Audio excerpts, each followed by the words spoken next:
It was just a 1905 family photo, until experts noticed what the mother was hiding in her hands.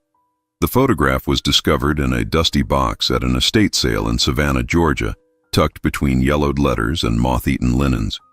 Rebecca Morgan, an antiques dealer specializing in southern ephemera, almost passed over it entirely. The box was labeled Misk Family Items, $5, and sat in the corner of a crumbling Victorian mansion being liquidated after its last resident died without heirs. Rebecca pulled out the mounted photograph and examined it under the weak afternoon light filtering through grimy windows. The image showed a formal family portrait from the early 1900s. A stern-looking man in a dark suit stood behind a seated woman in an elaborate high-necked dress with leg-of-mutton sleeves. 5 children, ranging from perhaps 3 to 14 years old, were arranged around them in carefully staged positions. The children wore their Sunday best: starched white collars, pressed dresses, polished shoes. The photograph was in remarkably good condition despite its age, mounted on heavy cardboard backing with a photographer's mark embossed in the corner. Hartwell Studios, Atlanta, Georgia, 1905. On the back, written in faded ink, were names: William, Catherine, and children, May, 1905. Rebecca had handled thousands of antique photographs during her career, and this one seemed unremarkable at first glance, just another prosperous Southern family from the turn of the century. But something about the woman's expression caught her attention. While the man and children stared directly at the camera with the serious expressions typical of long-exposure photography, the woman's eyes seemed to look slightly away, and her lips held the faintest suggestion of tension rather than the relaxed composure expected in such formal portraits. Rebecca purchased the entire box for $5 and brought it back to her shop in downtown Savannah. She planned to research the photograph and possibly sell it to a collector of Southern historical items. She had no idea that this seemingly ordinary family portrait would soon reveal one of the most extraordinary stories of courage and moral conviction in early 20th century Georgia. A story hidden in plain sight for over a century, waiting for someone to look closely enough at what the mother held in her carefully positioned hands. 2 weeks later, Rebecca brought the photograph to Thomas Whitfield, a historical preservation specialist at the Georgia Historical Society, who often helped her authenticate and research items. Thomas had access to high-resolution scanning equipment and extensive archives that could help identify the family and establish provenance. Thomas carefully placed the photograph on the scanner bed and initiated a high-resolution scan, detailed enough to capture individual fibers in the paper and minute details invisible to the naked eye. As the image appeared on his computer monitor, he began the standard enhancement process, adjusting exposure and contrast to compensate for more than a century of fading. "Let's see what we have here," Thomas murmured, zooming in on different sections of the image. He examined the photographer's mark first. Hartwell Studios had been a prominent Atlanta photography business from 1898 to 1920, known for serving wealthy clients. The quality of the photograph confirmed this was an expensive commissioned portrait, not a casual snapshot. He moved systematically across the image, studying the details of clothing, jewelry, and background elements that could help date and contextualize the photograph. The woman's dress, with its characteristic 1905 silhouette, matched the date on the backing. The children's clothing showed the family had significant means. These were expensive garments, professionally tailored. Then, Thomas noticed something odd about the woman's hands. In formal portraits of this era, subjects typically held their hands in prescribed poses, folded demurely in the lap for women, or resting on the arm of a chair. But this woman's hands were positioned strangely. Her fingers were curved, almost cupped as though holding something. Yet nothing was visible in the original photograph. Thomas increased the contrast and adjusted the shadow levels, enhancing the darkest areas of the image. Slowly, a shape began to emerge between the woman's fingers, something small and metallic that had been obscured by the deep shadows of her dark dress and the photograph's natural deterioration over time. He zoomed in closer, his pulse quickening. The object became clearer, a ring of metal, with what appeared to be multiple keys attached. The woman wasn't simply posing with empty hands. She was holding a set of keys, deliberately positioned in the shadows of her lap, hidden from casual observation but clearly present in the photograph. "Rebecca," Thomas said quietly, "you need to see this." Rebecca stared at Thomas's monitor, watching as he toggled between the original scan and the enhanced version. In the original, the woman's lap appeared empty, just dark fabric folded in the typical manner. But with the shadows enhanced, the keys were unmistakable, at least 5 or 6 of them on a metal ring, gripped tightly in her right hand. "Why would she be holding keys during a formal portrait?" Rebecca asked. "And why hide them like this?" Thomas pulled up reference materials showing typical portrait conventions from the early 1900s. Women were sometimes photographed with symbolic objects, a book to suggest literacy and refinement, flowers to represent femininity, a piece of jewelry to display wealth. But keys were unusual, especially keys deliberately concealed. "Let's find out who this family was," Thomas suggested. He began searching through Atlanta city directories and census records from 1905, looking for a William and Catherine with 5 children. The distinctive first names and the number of children helped narrow the search. After 2 hours of cross-referencing documents, they found a match. William Ashford, age 42, listed as textile manufacturer in the 1905 Atlanta directory, residing at a prestigious address on Peachtree Street. His wife Catherine was 34. The census showed 5 children with ages matching those in the photograph. Thomas found more details about William Ashford in Atlanta business records. He owned the Ashford Textile Mill, one of the largest fabric manufacturing operations in Georgia, employing over 300 workers. Newspaper archives showed William was active in Atlanta business circles, a member of exclusive clubs, and frequently mentioned in society pages. But it was Catherine's background that proved most interesting. Thomas discovered her maiden name, Catherine Brewster, and traced her origins to Boston, Massachusetts. Her father, Jonathan Brewster, had been a prominent abolitionist before the Civil War, active in the Underground Railroad and a vocal advocate for emancipation. "So we have a Southern textile baron married to the daughter of a Northern abolitionist," Rebecca said slowly. "That's an unusual pairing, especially in 1905 Atlanta." Thomas nodded, already searching for more information about Catherine Brewster's life before her marriage. What he found would begin to explain why she might have been holding keys during that family portrait, and why she had chosen to hide them in the shadows. Thomas found Catherine Brewster's marriage announcement in the Boston Herald, dated June 1889. Miss Catherine Brewster, daughter of the late Jonathan Brewster, was wed to Mr. William Ashford of Atlanta, Georgia, in a private ceremony. The bride, a graduate of the Boston Female Academy, has been active in charitable work throughout the city. Catherine had been 23 when she married William, who was then 31 and already establishing his textile business in Atlanta. Thomas searched for more information about her life in Boston and found several mentions in newspapers from the 1880s. Catherine had worked with the Boston Women's Educational and Industrial Union, an organization that provided training and employment assistance to poor women. She had also volunteered at settlement houses in immigrant neighborhoods. A longer article from 1888 described a lecture Catherine had given at a women's club about the moral obligations of the privileged classes. The article quoted her extensively. "Those of us born to comfort and education have a sacred duty to extend these blessings to all members of society, regardless of their station or circumstances of birth. True Christianity demands not merely charity, but justice." These were the words of someone raised in her father's abolitionist household, someone who had absorbed principles of social reform and moral action. Thomas wondered how Catherine had ended up marrying a Southern industrialist and moving to Atlanta, a city still deeply shaped by its Confederate past and racial hierarchies. He found part of the answer in letters preserved in the Brewster family papers at the Massachusetts Historical Society. Catherine had met William during his business trip to Boston in 1888. He had been charming and educated, presenting himself as a progressive Southerner who believed in industrial development and modern business practices. In her letters to friends, Catherine expressed hope that she could be a force for good in the South, helping to heal sectional wounds and promote better labor conditions. But other documents suggested Catherine's experience in Atlanta had been disillusioning. Thomas found a letter she had written to a former classmate in 1893. "The conditions in William's mill trouble me greatly. The workers, many of them women and children, labor 12 hours daily in conditions that would shock any decent person. When I raise these concerns, William dismisses them as sentimentality.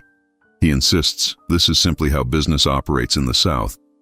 The letter revealed Catherine's growing awareness that her husband's operation was far from the progressive enterprise she had imagined. Thomas contacted Dr. Patricia Hayes, a labor historian at Emory University who specialized in southern textile mills. When he showed her the enhanced photograph and explained what he'd learned about the Ashford family, her reaction was immediate. The Ashford textile mill, Dr. Hayes said, pulling out her own research files. I know that operation. It was one of the worst in Georgia in terms of labor conditions. She showed Thomas and Rebecca documentation she had compiled from various sources. In 1903, the Georgia Bureau of Labor had investigated the Ashford Mill following complaints about safety violations and child labor. The report described appalling conditions: machinery without safety guards, no ventilation system despite heavy cotton dust in the air, workers forced to labor 12 to 14 hours per day, and children as young as 8 employed in dangerous positions near moving equipment. The investigation had resulted in minimal fines and no substantial changes. William Ashford had political connections that protected his business interests. He served on the Atlanta Chamber of Commerce and contributed generously to local politicians who opposed labor regulations. But Dr. Hayes had found something else in her research: references to an underground assistance network that had operated in Atlanta between approximately 1902 and 1908, helping mill workers escape exploitative labor contracts.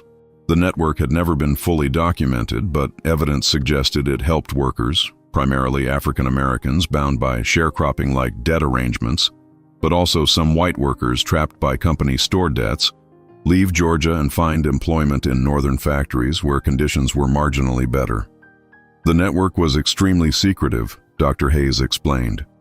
Helping workers break contracts was legally risky. The mill owners had enormous power and would prosecute anyone who interfered with their labor supply. But someone was doing it. We have evidence of workers mysteriously disappearing from Atlanta mills and turning up weeks later in Philadelphia, New York, or Boston, with train tickets and small amounts of cash they couldn't have obtained on their own. Thomas looked at the photograph on his screen, at Catherine's hidden keys. Could Catherine Ashford have been involved in this network? Dr. Hayes studied the image thoughtfully. A mill owner's wife would have had access that others wouldn't. She could move freely around the mill property without arousing suspicion. And if she came from an abolitionist family... She paused.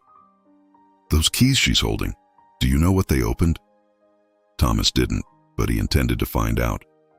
Thomas spent the next week researching the physical layout of the Ashford textile mill. He found architectural drawings filed with the Atlanta Building Department in 1898, showing the original construction plans.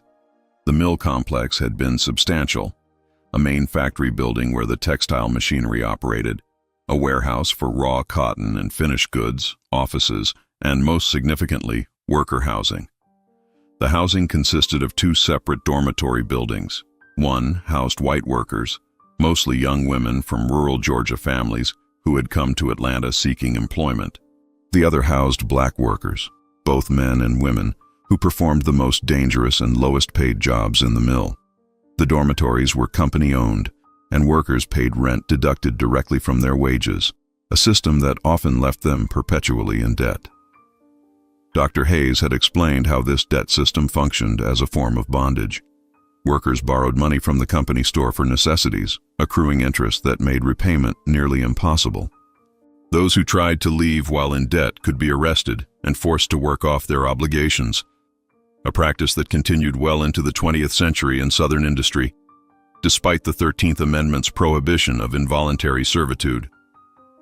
Thomas found photographs of the Ashford Mill complex from 1904, showing the imposing brick factory building and the smaller dormitory structures behind it.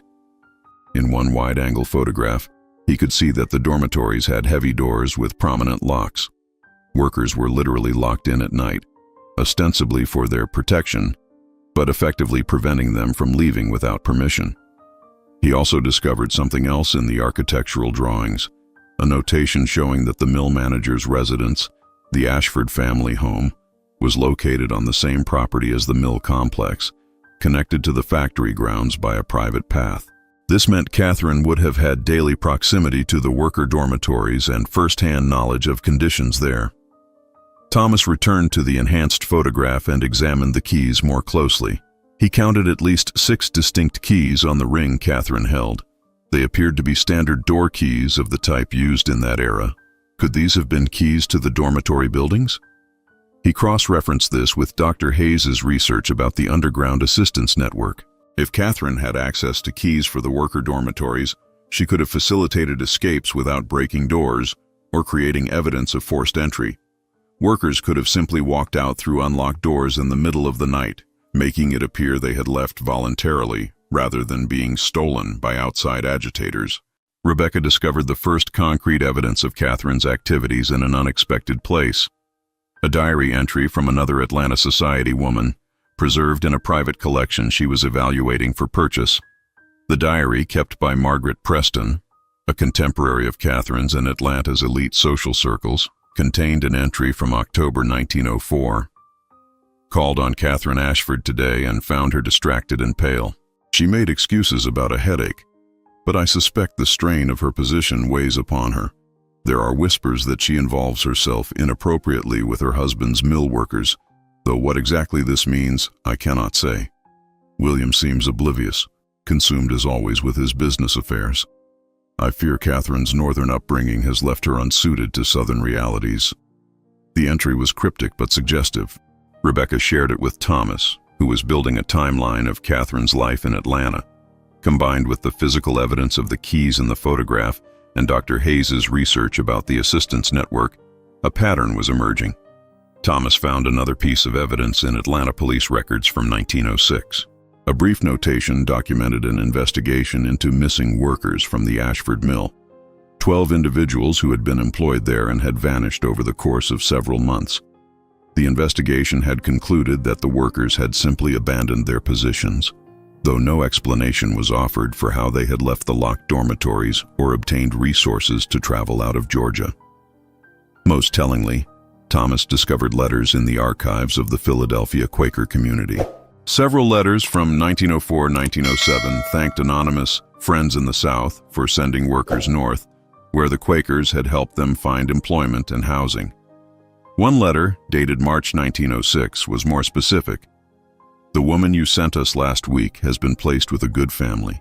She is recovering her strength and sends her gratitude to the lady who gave her safe passage. May God protect your courageous work." Dr. Hayes helped Thomas understand the network's likely operation. If Catherine was involved, she explained, she would have needed help. One person couldn't operate this kind of network alone.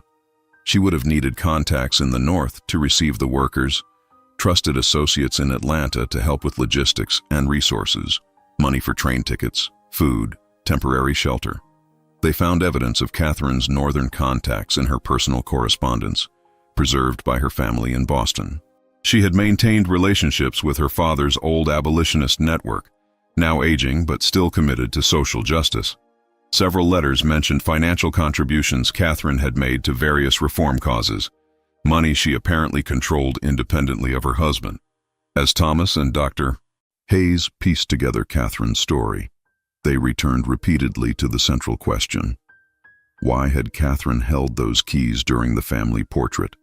And why hide them in the shadows rather than openly displaying them or simply leaving them aside? Dr. Hayes proposed a theory that Thomas found compelling. Look at when this photograph was taken, May 1905. By that time, Catherine had been operating her underground network for at least 3 years, maybe longer. She was living a double life, the respectable society wife during the day and a secret activist at night, risking everything to free people her own husband was exploiting. Thomas studied the photograph on his monitor. Catherine's face showed the strain Margaret Preston had mentioned in her diary. Her eyes looked away from the camera, as though unable to meet the lens directly while maintaining such an enormous deception. The photograph was commissioned by William, Dr. Hayes continued, pointing to correspondence Thomas had found. He wanted a formal family portrait to hang in their home, to project an image of prosperity and respectability. Catherine had to participate, Refusing would have raised questions, but she couldn't simply play the role of the dutiful wife without some acknowledgement of her true self. The keys, Dr. Hayes suggested, were Catherine's silent testimony. Hidden from casual view but present in the photographic record, they represented her real identity, not the society matron William wanted to display, but the person she actually was, someone who held the keys to other people's freedom and used them. "It's an act of extraordinary courage," Dr. Hayes said quietly. "Not just the underground work itself, but this, creating evidence of what she was doing, right under her husband's nose. If he had ever looked closely at this photograph, if he had noticed what she was holding, her life would have been destroyed." Thomas found one more piece of evidence that supported this interpretation. In Catherine's letters to her Boston correspondents, she occasionally used coded language to discuss her activities. In one letter from 1904, she wrote, "I have kept the keys my father gave me, both literal and metaphorical. They unlock more than doors." Her father had died when Catherine was 19, 5 years before her marriage.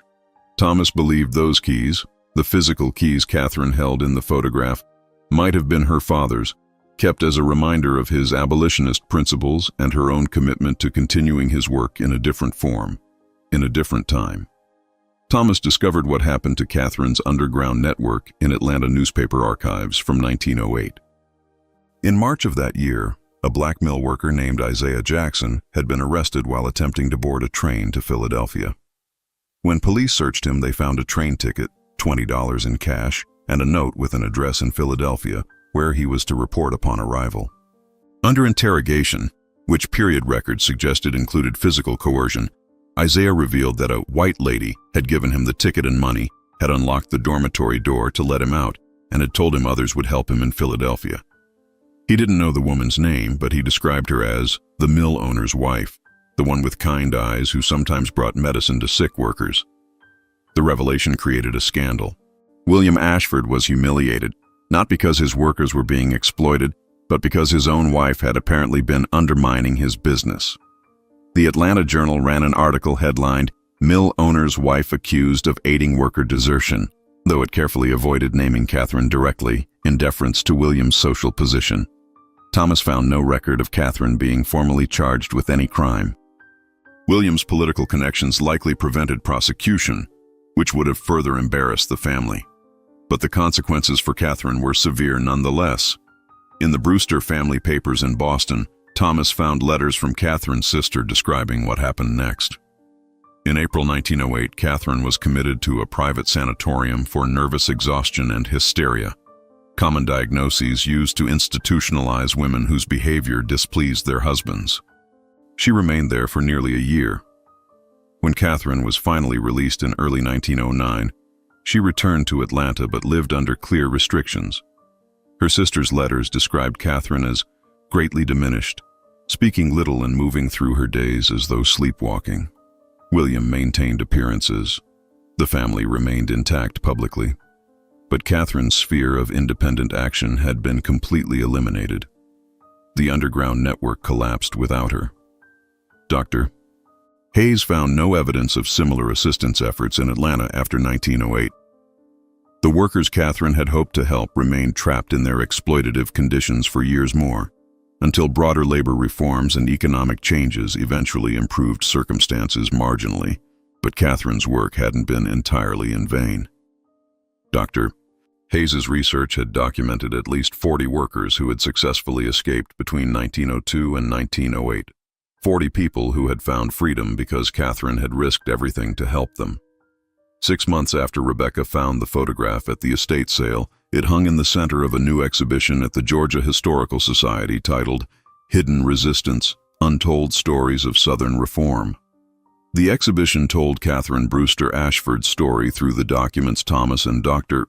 Hayes had uncovered, the testimonies they had pieced together, and the enhanced photograph that had revealed her secret. The image was displayed in a dramatic presentation, the original photograph on one side, showing Catherine's hands apparently empty in the shadows of her lap, and the enhanced version on the other, revealing the keys she held. Visitors could see for themselves how Catherine had hidden her truth in plain sight, creating a permanent record of her convictions while maintaining the facade her survival required. The exhibition included profiles of some of the workers Catherine had helped escape. Through Dr. Hayes's research and outreach to African American historical societies in Philadelphia and New York, they had identified several individuals who had left Atlanta Mills during the period of Catherine's network operation. A few had left oral histories with their descendants, describing an angel who had helped them reach freedom. One testimony was particularly moving, from the granddaughter of a woman named Sarah, who had worked in the Ashford Mill weaving room in 1905. Sarah had left an account of being approached by Mrs. Ashford one night, being given money and a ticket, and being led through an unlocked door to freedom. She had worked in a Philadelphia garment factory for the rest of her life, married, had children, and lived to age 87. "I never forgot that white lady who risked everything for me," Sarah had told her granddaughter. "She treated us like we were human beings who deserved dignity." The exhibition also documented Catherine's later life. After William died in 1923, Catherine had returned to Boston, where she lived quietly until her death in 1941 at age 75. She never spoke publicly about her underground network or her institutionalization, but she had kept certain items, including personal correspondence that eventually made its way into her family's archives. Among those items was a small envelope containing the keys from the photograph. Attached to them was a note in Catherine's handwriting. "These opened doors for 40 souls. May they rest here as testimony to what we must do when confronted with injustice, regardless of cost." Rebecca stood in the exhibition hall on opening day, watching visitors examine the photograph and read Catherine's story. A young woman stood before the display for a long time, studying Catherine's face in the portrait. "She looks so sad," the woman said to her companion. "Even knowing what we know now, she looks trapped." "She was trapped," her companion replied, "but she chose to use what power she had to free others, even though she couldn't free herself." That, Rebecca thought, was the heart of Catherine's story.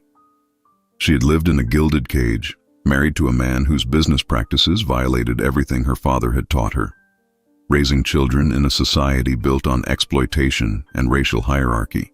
She could have simply accepted her circumstances, enjoyed her privilege, and turned away from the suffering around her. Instead, she had held the keys, literally and metaphorically, and had used them. She had risked her reputation, her marriage, her freedom, and potentially her life to help people she had every social incentive to ignore.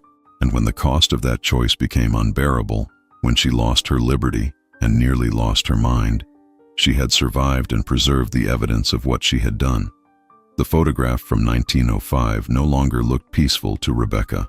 It looked like what it was, a portrait of extraordinary moral courage disguised as domestic tranquility, a document of resistance hidden in the shadows of a society photograph. Catherine Brewster. Ashford stared out from the frame, her secret finally visible after more than a century, her keys no longer hidden but displayed for all to see. The truth behind the family photo was exactly what Catherine had intended it to be: permanent testimony that some people, when confronted with injustice, choose to act, even when the cost is everything they have.